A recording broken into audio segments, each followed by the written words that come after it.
kedua karena mereka salah membaca intensi gue gitu, karena gue kan memposisikan diri sebagai pengen ngakuin kan. Misalnya gini, temen gue cowok gitu cerita kalau si ceweknya gini terus gue merasa kayak itu gue bisa ngomong si cewek ini untuk membantuin temen gue yang cowok ini, tapi dia lihat kok tuh dideketin cewek gue, kok dia nyaman banget. Nah sorry gue di waktu itu band yang sendiri, terus gue udah mulai musik terus itu agak mengganggu kuliah ya kuliah awal tuh. Terus bokap nasihatin, dia bilang nih cuman ada satu di antara 1 juta orang yang bisa sukses mau lulus kuliah. Terus dia itu kalau berhenti di situ aja gue akan mengiyakan, tapi dia menambahkan dia ayah dan ibu arsitek UGM, kita semua kami berdua karirnya cemerlang, semua cukup segala macam. Jadi gue sebenarnya ya iya sih, tapi gue nggak ngeliat presence lu nih waktu itu nih gitu. Dan itu yang akhirnya jadi rebel gue tuh keluar itu. Gimana caranya supaya gue bisa jadi satu dibanding seseorang yang nggak sukses. Jadi gue belum lagi hancur di pulau. Gue datang ke kampus, gue belajar semuanya, gue di kafe bareng lagi, gue di kafe belajar grafik dan lain-lain. Terus habis itu di tengah jalan karena gue menemukan ada Vcom kan, di depannya itu ada Vcom dan ada advertising. Akhirnya gue pindah ke advertising, gue belajar apa yang gue bisa pelajari di situ di advertising. Tapi gue setiap puas gue nggak datang, terus absensi gue juga hancur-hancuran. Jadi akhirnya jadi nggak aja supaya habis itu gue cabut dari rumah, gue ngontrak dan mulai PWGSN segala macam.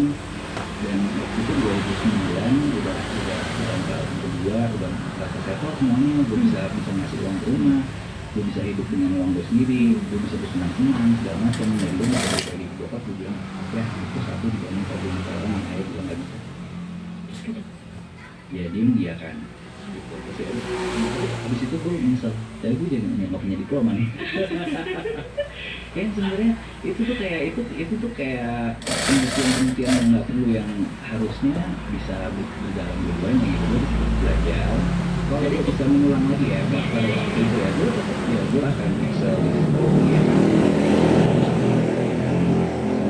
Buat itu harusnya dua hal yang bisa berjalan beriringan.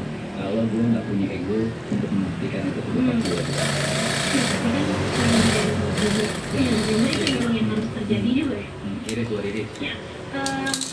Di awal-awal nggak harus ngatur lagi, karena pada saat itu adalah kan saking seringnya manggung sampai nggak bisa nempatin ini kan, nggak bisa buat jadwal. Tapi kebetulan tawaran itu datang justru pada saat di Indonesia lagi sering. Kita kami ke Jepang, main di Panasonic segala macam, dan itu kan jadi kan secara berita juga kan ada terus gitu, biayanya ada terus. Sedangkan yang PW ini juga kayak teman-teman kan nggak punya platform untuk harus datang ke dalam juga kok. Ya udah akhirnya demandnya ada, beritanya ada, kita tetap dipanggil. Terus ya lama-lama akhirnya ya APWG ini berhenti datang, tapi fansnya jadi bertambah banyak. Atau mungkin yang APWG ini malah jadi fans udah nyaman gitu, udah nyaman jadi fans juga, karena yang posternya udah hilang, udah nyangkut ke ini lain, maksudnya ya ini lain gitu ya, udah ikut promo yang lain lagi gitu. Waktu itu Sansan juga pernah kesini, tapi pertanyaan gue kayak apa yang pengen lo sampaikan ke APWG, tapi mungkin ini pertanyaan gue berbeda. Apa yang pengen lo sampaikan ke Pakidor, Tatiana? Thank you for stay ya masih percaya sama view. Karena kayaknya mereka cukup melawan juga. Ya nggak akan kalau mereka nggak stay di situ juga kayaknya Piwi juga kehilangan ini juga ya, fokus juga. Ya. Karena pas Sansan cerita, mendengar cerita lo dari aku pernah nangis ya karena aku penasaran. Karena masalah ini. Oh nggak pernah ya? Nggak. Karena mendengar cerita cerita, dan dulu tuh gue juga pernah ada di masa itu, maksud gue SMP, terus kayak mendengar PWG apa sih, tapi seru banget. Itu seru untuk Iya, kita. kayak ada ceritanya gitu, kayak gue harus diem, gue dengerin ini, kalau misalnya ketahuan gue akan diketawain gitu kan. Setelah itu sudah lewat, tapi kayak lo berusaha meng-capture itu tuh seperti apa?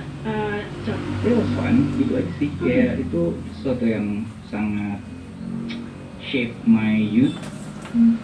Makanya ada satu album ini juga judulnya Youth Not Wasted, karena kita benar-benar menghabiskan youth kita dengan satu yang berarti gitu, penuh warna, dan bisa merasakan semua warna ini. Tapi gue nggak tahu itu bisa menyebut itu sebagai kontroversi apa enggak, tapi di era itu jadinya orang-orang tuh tidak melihat PW Gaskin sebagai sebuah band yang memiliki karya nggak sih? Lebih kayak lo pernah mikir ke arah situ nggak? Dan kayak kenapa sih kalian mikir ke arah kontroversinya, sedangkan sebetulnya kita merilis album, merilis lagu, lo pernah ada terpikirkan? sempat bete, kayak misalnya kita lagi diundang ke acara, itu lagi banyak TV juga ya, ada misalnya bukan empat mata atau Ineco atau apa gitu, yang ditanya kita baru aja pulang dari Summer Sonic dan pengen banget ngomong itu, tapi kenapa ini bahas APWG lagi? Dan sedangkan semakin kita ngomongin APWG, semakin mereka juga kayak acknowledge kan, jadi ya mereka jadi seneng gitu. Dan akhirnya salah satu ininya, rumusnya mereka berangsur-angsur hilang adalah kita berhenti membicarakan itu. Jadi kayak di brief dulu, tolong APWG-nya nggak diomongin dulu ya, kita ngomongin yang lain. Tapi kayak gitu, jadinya ya orang jadinya taunya dari Makassar baru dia lagi, nggak ada single baru sebenarnya. Tapi padahal menurut gue PW Gaskin salah satu band yang aktif mengeluarkan single dan album. Iya. Gue juga sempat ada satu masa di mana gue tuh agak sedih kalau tanya, bukan mendengar gue kenal sama orang, atau gue ketemu sama orang, wah gue dulu dengerin banget. Itu kan dua artinya kan, gue sekarang nggak didengerin lagi, atau emang dulu nah itu POV-nya beda, jadi kayak satu lagu itu banyak artinya. Anyway, jadi akhirnya gue sadar emang bukan waktunya yang udah lewat, tapi emang waktu yang cocok untuk mendengarkan PW adalah umur segitu, dan masih ada umur segitu yang dengerin sampai sekarang pun gitu. Dan itu maksud gitu, karena nggak banyak yang bisa regenerasi. Ya kan? Ada kan banyak kan soalnya tumbuh bareng, tapi ini masih ada nih yang baru discover PW gitu, yang bahkan baru anak-anak SMP belum tentu tahu dari kakaknya, tapi emang mereka discover PW dan mereka relate gitu. Jadi emang menurut lo kenapa? Itu tadi relevansinya ya. Jadi ternyata lagu-lagu yang dibikin sama PW masih bisa resonate sama orang-orang yang baru mendengarkannya sekarang juga. Ya. Di era itu kan era yang lumayan gelap. Terus lo breakthrough itu, tapi ada masa di mana di tahun 2019 kan juga pengen berhenti. Ya. Itu karena Simple banget. Jadi waktu itu lagi di perjalanan pulang dari Surabaya ke Jakarta naik bis. Salah satu pertanyaan adalah kita nggak pernah nongkrong lagi, kita nggak pernah jalan bareng segala macem. Dan ya udah, semua udah tahu jawabannya. Gue akan ngurus restoran gue, sampai bilang gitu. Terus ini gue lupa ya jawaban yang lain. Intinya adalah gue lupa jawaban gue. Tapi pada saat itu kepala gue semua bilang, berarti ini bukan sesuatu yang udah menyenangkan lagi. Nah, jadi akhirnya gue melempar di grup, tahun ini jadi tahun terakhir aja, kita bikin album terakhir. Gue akan bilang label kalau ini tahun terakhir PW. Abis ini kita jualan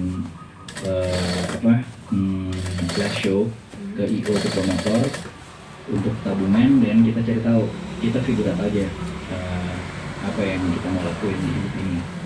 selalu bubar. Iya, selalu bubar, tapi itu belum bubar. Maksudnya emang plannya adalah 2019 itu tahun terakhirnya kita bikin lagu, kita bikin album terakhir, terus udah habis ini kita bubar. Dan dengan ya kan kalau misalnya jualan live show kan sebenarnya kita punya tabungan tuh untuk cari tahu kalau kita udah nggak mau lagi, kita masih punya reserve cash lah untuk ngelakuin apa yang mau kita lakuin.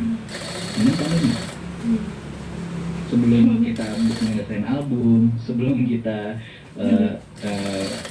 Ya akhirnya udah kedua-duaan kita kalau depannya gimana ya ternyata double ternyata kita butuh satu sama lain gitu. Dan akhirnya begitu pandemi apa dulu tuh apa sih level-level itu ya PPKM kan ada level begitu levelnya udah bisa ketemu ya udah kita ketemu terus bikin studio.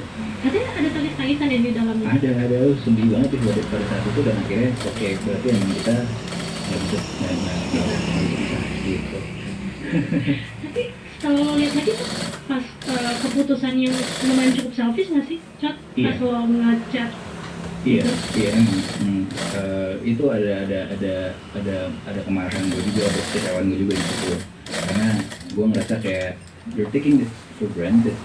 Kita nggak punya ini yang orang lain mengharapkan, orang tuh bermimpi jadi kita, tapi kita malah pengen ngelakuin hal yang lain gitu. Tapi kalau look back di masa itu berarti yang menyelamatkan Vegas juga pandemi ya? Karena bisa, iya, jadi bisa aja maksudnya kalau misalnya nggak ada pandemi semua seperti biasa ya kalian akan mengeluarkan album terakhir. Kira-kira seperti apa kalau misalnya itu terjadi? Ini jadinya jaket Carhat yang selesai dipermak. Jadi yang awalnya panjang ini dikurangin panjang bawahnya, terus panjang tangannya juga dikurangin, lebar bawah juga dikurangi. Di sini yang awalnya ada lipatan di belakang yang modelnya miring, terus dibikin polos begini jadinya.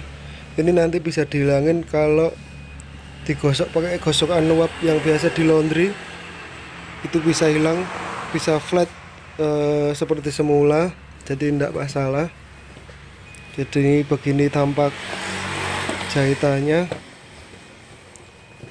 Label barcode juga sudah terpasang lagi. Ini tampak dalamnya. Oke. Terus ini jaketnya lumayan tebal.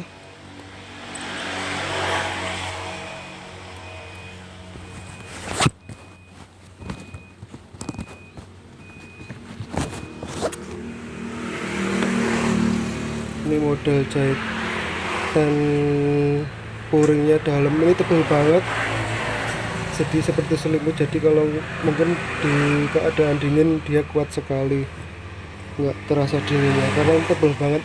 Ada dakron, terus jahitan double. Nah kayak gini, ini biasa kalau puring, jahitan puring kalau jaket mahal kayak gini biasanya. Mungkin itu aja, kalau ada yang ditanyakan silahkan komen.